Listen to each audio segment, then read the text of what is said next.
I'm Lori Weaver. My sister-in-law, Shelley Weaver, and I started Impact Central Illinois 5 years ago. We can't hardly believe that it's been 5 years, but time has flown, and we're excited to have you all here tonight to go into our 5th year with us, hopefully. We are a collective giving organization for women. To be a member of Impact Central, sorry. So how do I move forward? Just press the space bar. Okay, all right. I should go in order here. So just want to take a minute to shout out to Peoria Next Innovation Center. We hold all of our grant review meetings here, and they have just been incredibly generous and hospitable to have us. So we just wanted to thank and acknowledge them to all of you. And then want to take a minute and do some introductions. Kristen Zika is our grant chairperson, so she's over all of this. Under her tonight, you're going to hear from Stacy Del Vecchio. And what is her exact title these days? Grant Review Committee Chair. So she's over all of the Grant Review Committee Chair people. I had to look because she was a specific chair the last couple years, and now she's overseeing all of them. And then for the Q&A panel, you're going to get to hear tonight from Rhonda Guyton, Brittany Parker, and Stacy DeVecchio. Rhonda and Brittany are chairs of 2 of our grant review committees. So, Impact Central Illinois is a collective giving organization for women. We pool together the donations of women within the Tri-County area. Well, actually, you don't have to live within the Tri-County area to be a member. We have multiple members that used to live in Central Illinois that continue to support us with their dollars but don't live here any longer. Every woman pays $1,100 each giving year. $100 of that goes towards administration costs and operations, and $1,000 of that, $1,000 goes directly to the not-for-profits in the form of our grants.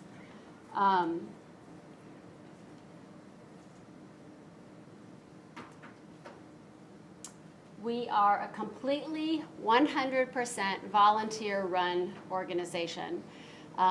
It adds new light to the term a working board because our board members, they all work very hard, and I'll let you see for yourself who's up there. We'll give a shout out to Beth Clark, who's our marketing chair, who's back there helping us with the video tonight.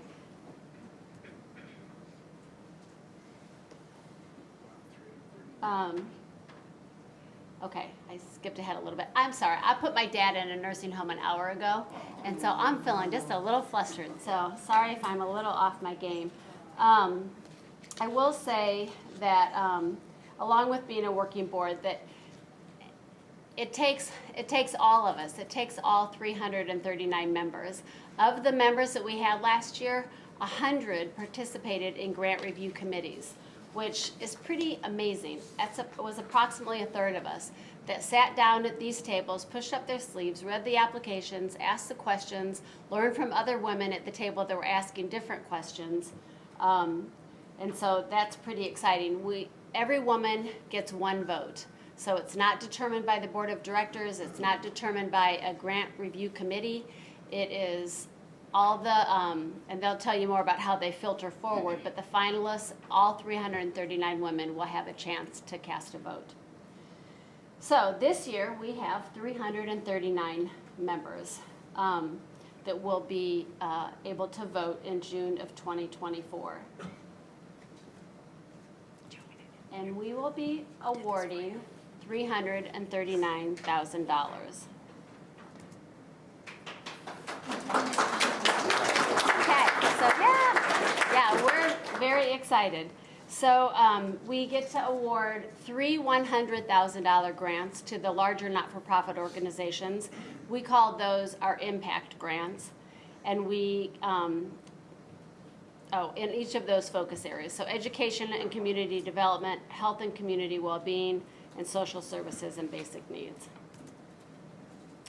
And then we will be able to award 1 smaller grant, what we refer to as our Inspire grant of $25,000 to 1 smaller not-for-profit. So in total, we'll be able to give away 4 grants.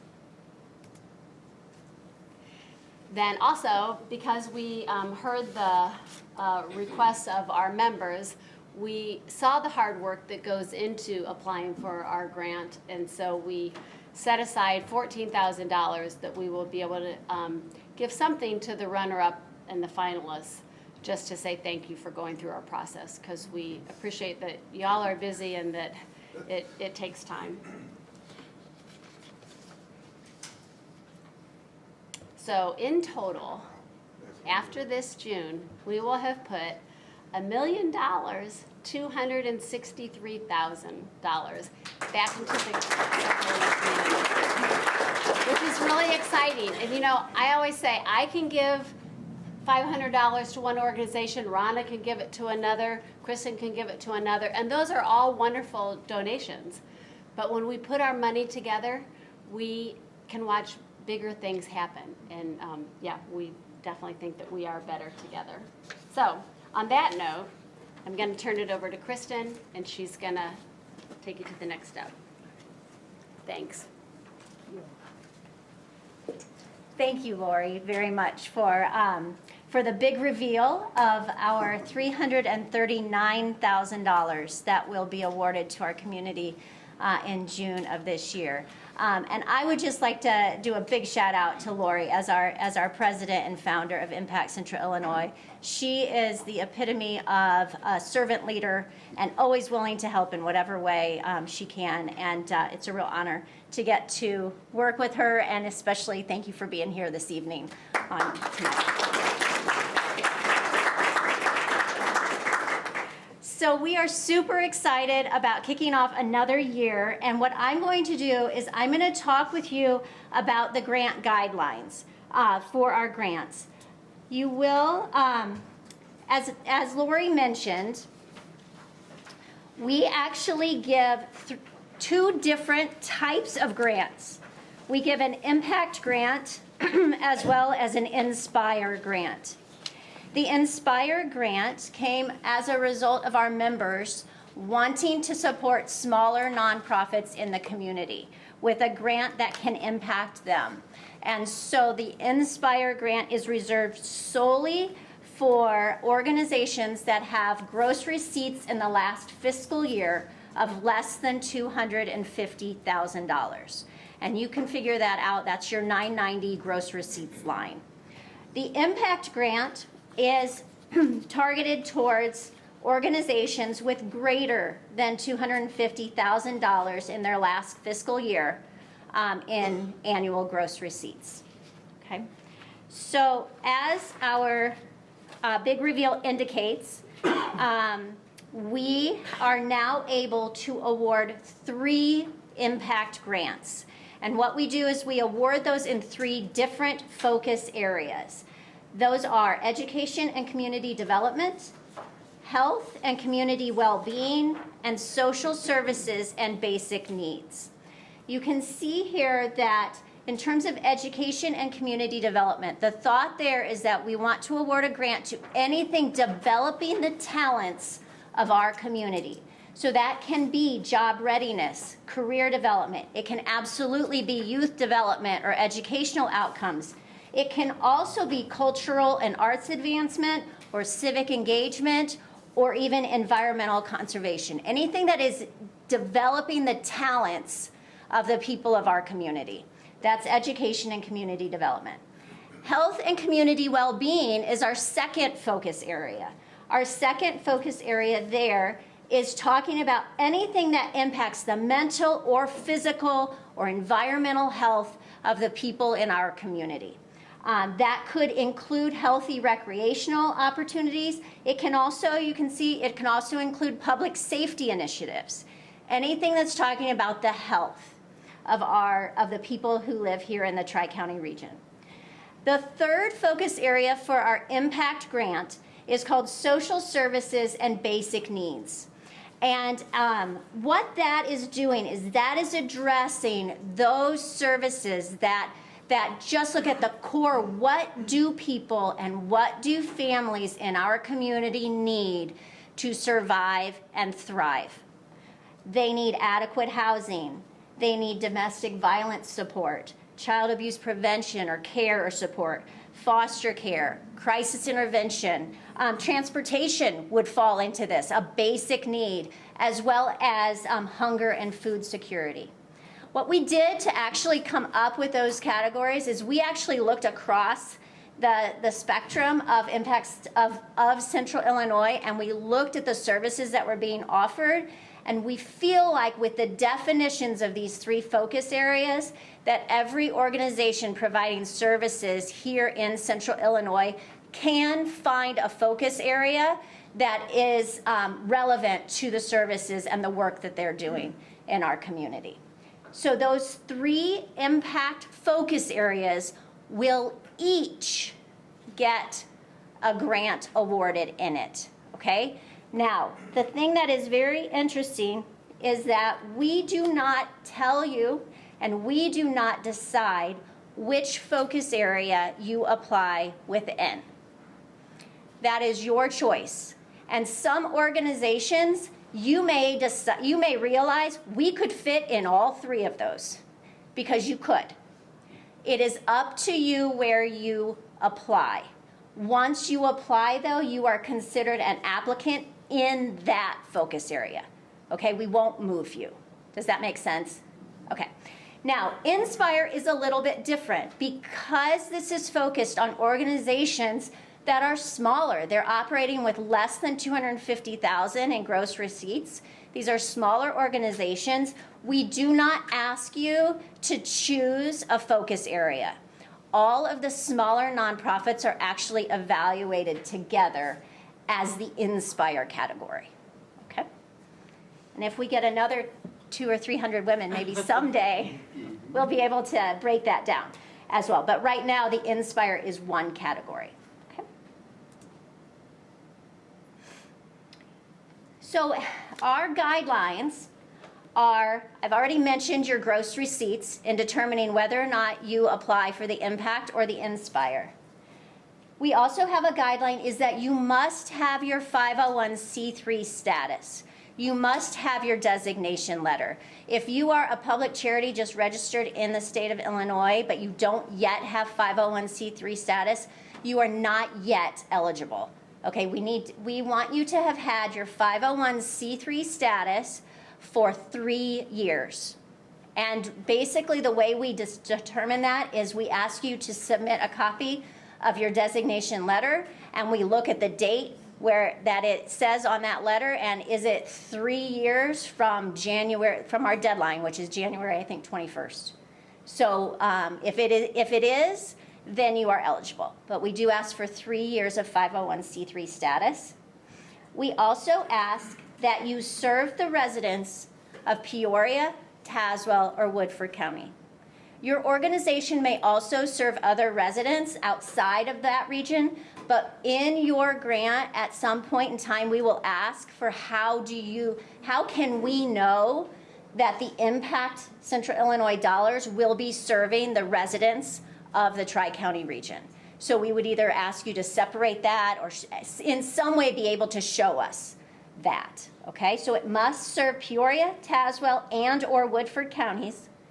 And the other thing is that our grants must be used within 24 months. That's within 24 months starting in July of 2024. So our grants are awarded in June. By the end of June, we sign the grant terms, and that 24 months starts to calculate in July. So we do ask that all of the funds be used within 24 months. And the final thing is that your proposal must support a social outreach or charitable service which serves the community at large.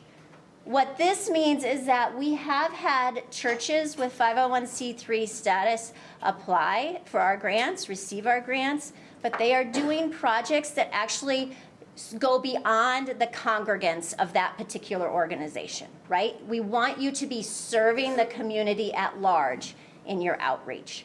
So for example, if it's a church and you're saying, we want to renovate our worship space for us, that would not be a social outreach or charitable service that is serving the community at large. Still a valid project to do, but not with Impact Central Illinois grant dollars, okay? Any questions there on that? Okay, so those are our requirements in terms of eligibility. One thing that is really important to recognize is that we will accept proposals from any 501c3 organization as long as the proposal is supporting the community at large and as long as that organization has had 3 years of 501c3 status. We do accept proposals from both secular and religious organizations. And we do not ask your organization to hide or change your identity or your methodology in what you do. We are not here to ask you to change what you are doing.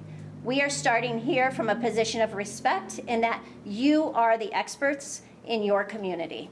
And so we will not ask you to change your methodology. However, we represent over 330 women who represent a variety of worldviews, a variety of perspectives, and we want to respect all of those women who have chosen to be part of something that is bigger than themselves. So in so doing, we ask for, right here where it says disclosures, we will ask you on the LOI to please disclose the following 4 situations. The first is that, do you restrict participation in any way? Okay, in the proposal that's being presented to us, is there a restriction on participation? Number 2, do you require any statements of belief in order to participate, either signed or written? The third is, do you require joint affiliation? Is there a required affiliation? Someone has to join a certain group in order to be served. And number 4, is there a required public display of support? And if there is there an option for those who who would want to opt out from that? We ask for those disclosures. Those disclosures do not preclude you from applying for our grants. We ask for those disclosures so that all of our women who are on our grant review committees can look at that in light of the other proposals that they're reviewing this year and weigh it for its strengths, knowing those disclosures.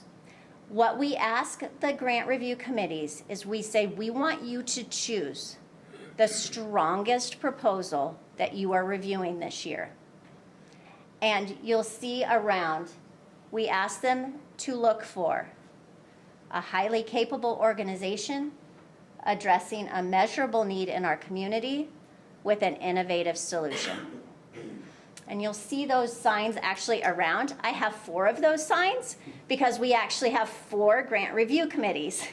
And so those signs are up and visible in each of the grant review committees. A highly capable organization addressing a measurable need in the community with an innovative solution. And you'll also see that highlighted in the grant newsletter that you all have to take home. So, there are a few things here that I do want to highlight that we either will fund or we will not fund. We do fund capital improvement projects. However, we ask that any property that is being proposed for a capital improvement is owned by your organization, or you are in a long-term lease for at least 5 years. Okay? The other thing is there are a few things that are not allowed. We do not fund, I'm just going to read these, debt reduction, endowments or memorials, bridge funding or interim financing, operational deficits. We do not fund partisan, political lobbying or legislative activities, private foundations, or any litigation or legal expenses. There are a few things that we're a grassroots organization, right? So over the last 5 years, we have learned a lot. And one of the things that we have learned is that our fundraising and advertising, at first we said we would not address any advertising. However, we realized that in some cases, advertising is a part of your outreach and it is a part of the program that you're doing. And so we don't want to fund advertising for the sole purpose of you meeting your fundraising goals, But if that advertising is linked to your proposal and the service that you're providing, that is allowed. And the same with fundraising activities. We will not fund your annual gala. That's not what we're here to do.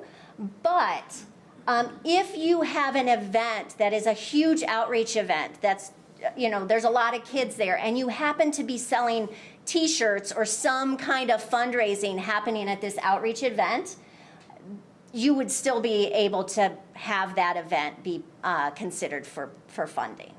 So the fundraising and the advertising, we kind of learned we needed to be a little bit nuanced in our look at that.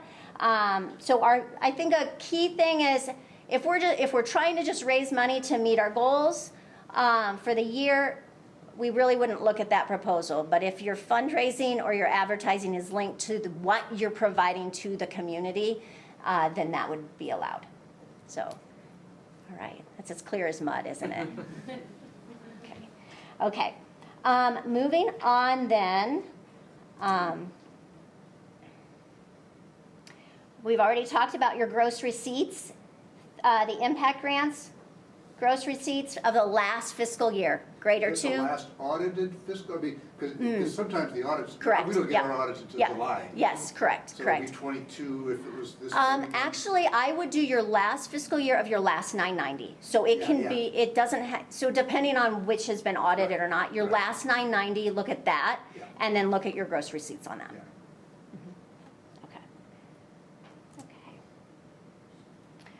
Yeah. All of our grant guidelines are on our website, which is impactcentralillinois.org. And if you go there, you will see apply for a grant. And if you click on apply for a grant, you will see the registration for this event. And then if you just continue to page down, you will have all of the information that I'm sharing with you tonight. You will also be able to access the LOI submission from that page. And we'll be showing you that later tonight as well. Okay.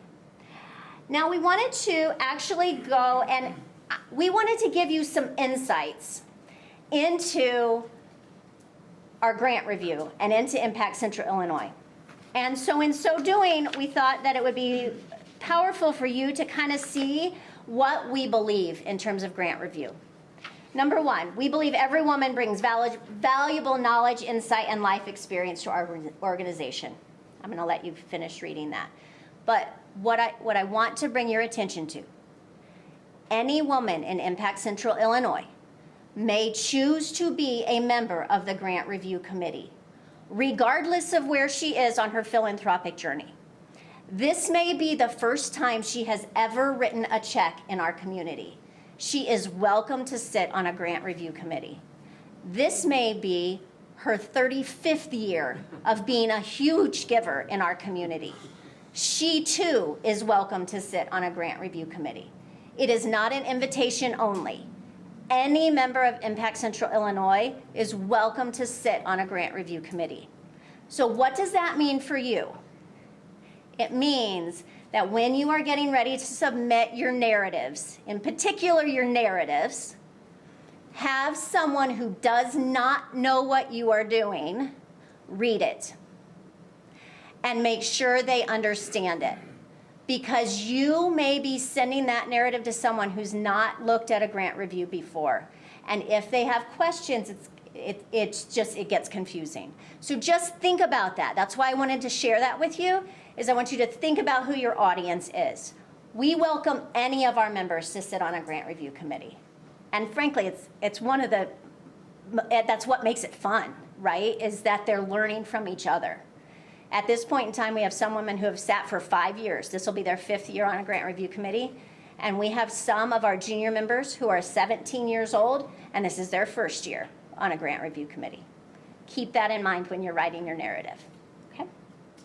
The next thing, we believe each one of you deserves our respect. You are in the trenches every day, making a difference in our community, and we truly appreciate it. We recognize you as the experts in what you do. we will not tell you what we want to fund. We are asking for you to tell us what is the measurable need in our community. And we trust you as the expert. This is what we share with our grant review committees, and this is what I want to share with you.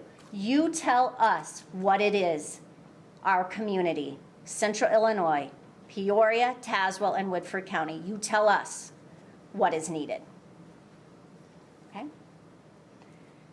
The third one is we believe in the value of meeting together as grant review committees. And we facilitate constructive conversations within each committee at each review step. Imagine this building with about 100 women who are here for grant reviews, okay?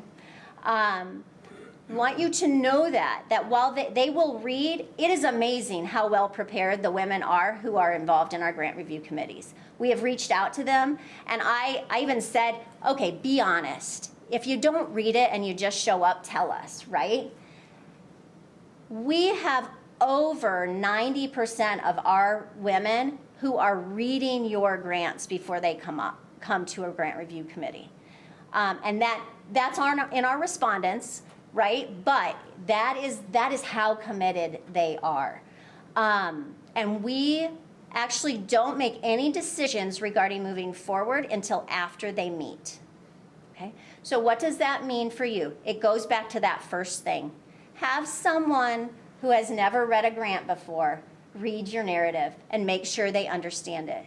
Because if it's confusing, if it's vague to someone who doesn't know what you do every day, it will be vague to the women who are reviewing it in the room, in the grant review room. So I just really strongly encourage you to take the time to do that. And the last thing is that we believe the spirit of collective giving depends upon a transparent and fair process, which allows our members to research and vote for the proposals they wish to support. In terms of our transparency, that's one of the reasons why we have shared with you our key criteria. We've shared with you, you can see the definitions of our key criteria, and all of our questions are aligned to that key criteria, so you know what we're looking at. We believe very, very strongly that all communication must be through our nonprofit liaison chair. Jamie Trulove is a member of Impact Central Illinois, and she actually serves in that role for us. And her email is grants@impactcentralillinois.org. We do ask that all communication that you have regarding the process go through her. Okay? And that is so that we can we want to maintain a fair process for each and every one of you going through the Impact Central Illinois grant review cycle. Okay, and so that is our guidelines and kind of some insights. And I would like to introduce Stacy Del Vecchio, who is our chair of the chairs. She is in charge of all of our grant review committee chairs, and she's going to talk to you a little bit about the selection and invitations forward.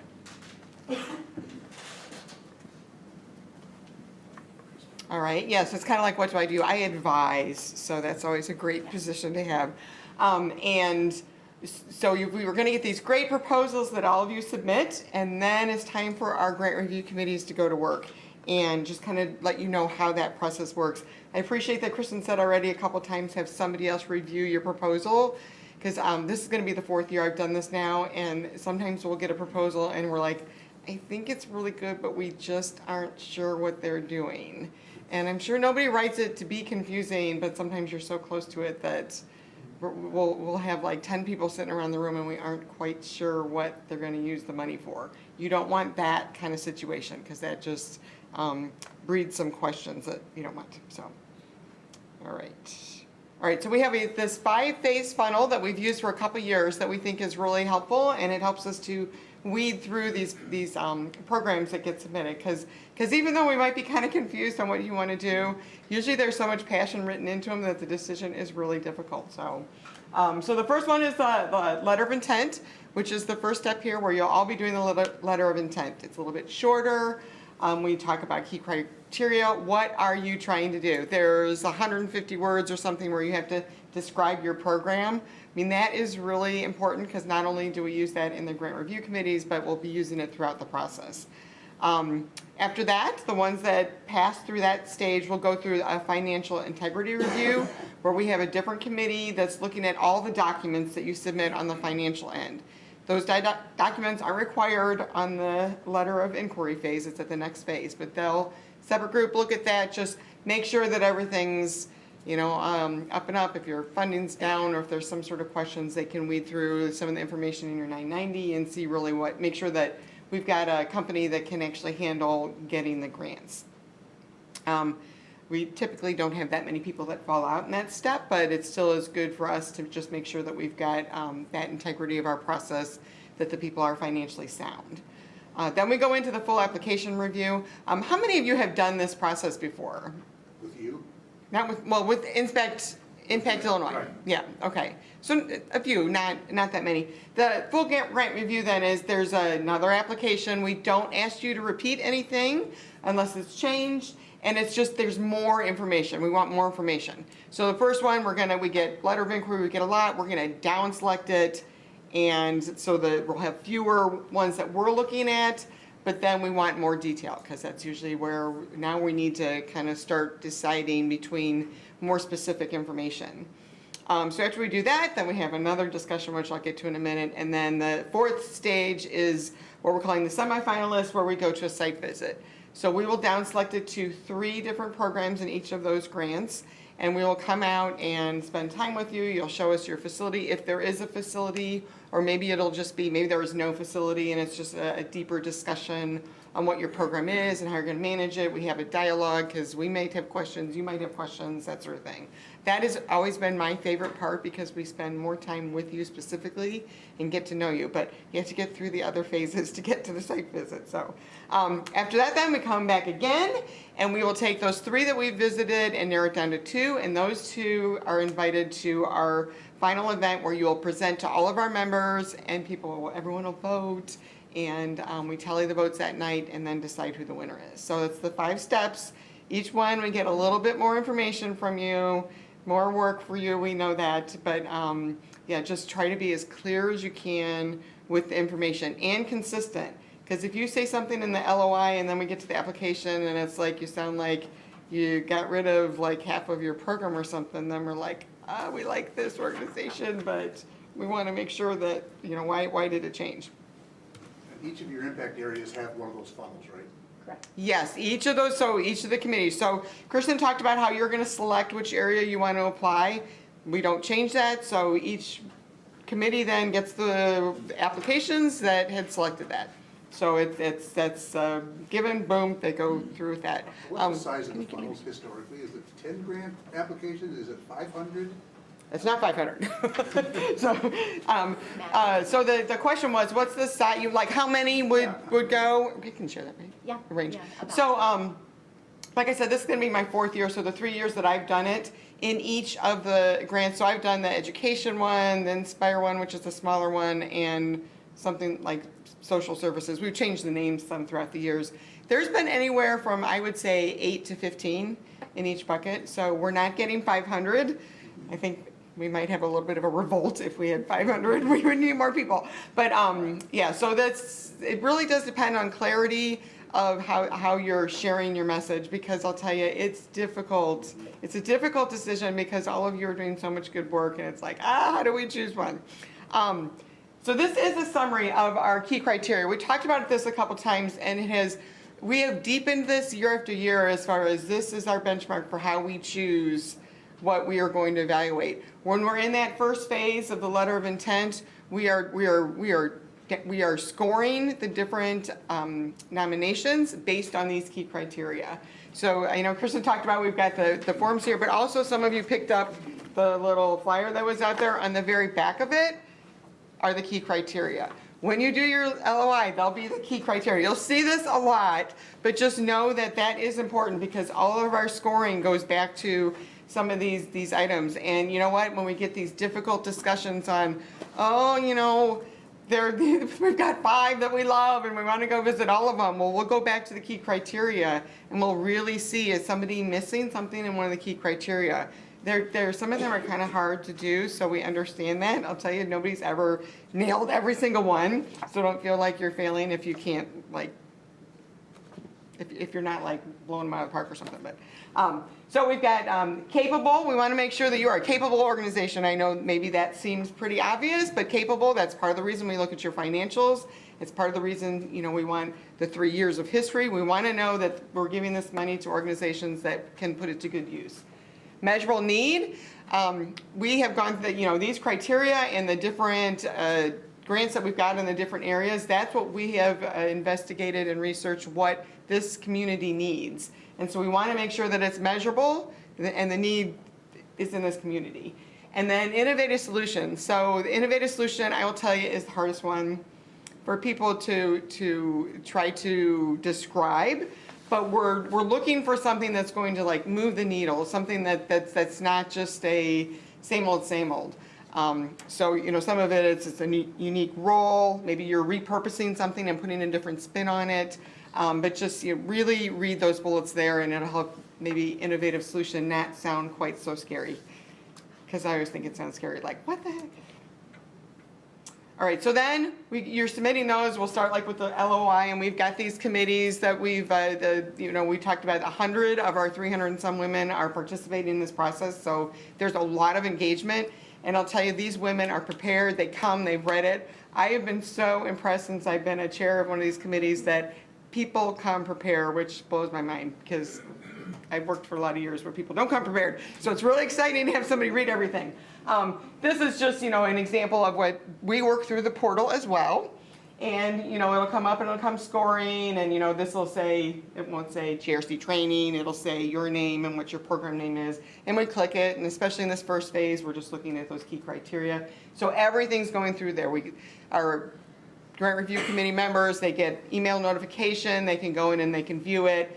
They go in and they get either the LOI or the application, and they start reading through it and actually scoring it. And we call it a preliminary score because at this point they're doing it, at their home. We give everybody maybe 10 days to 2 weeks to do this. They're sitting at home doing this just by themselves.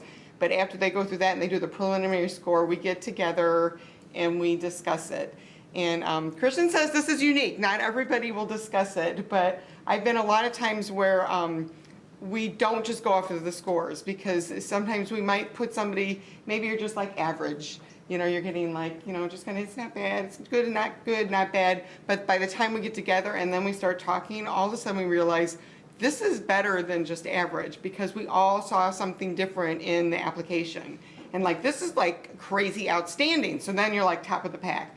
So we have really gotten the value out of the discussion piece of it, because otherwise it's just, you're reading it, it's our impression, boom, we're done. Where we want to discuss it, and then at the end of our meeting, we'll decide who moves forward to the next phase. So these are tough discussions. They are done with so much respect, because I'll tell you, I can't even think of anyone that I've read where we're like, well, this is a horrible application. They're not horrible. You all have put so much effort into them. It is just as like, how do we down select, because we want to do all of them, and we can't do all of them. So it kind of breaks our heart sometimes, but so the discussions are not ripping you apart. They're really sometimes we have to stop ourselves from we keep talking about the ones we really like, and we have to make a decision. So very respectful discussions, and it's really to get to really what is the program, what are people trying to tell us, because we do change our mind sometimes after we have that discussion versus just reading it.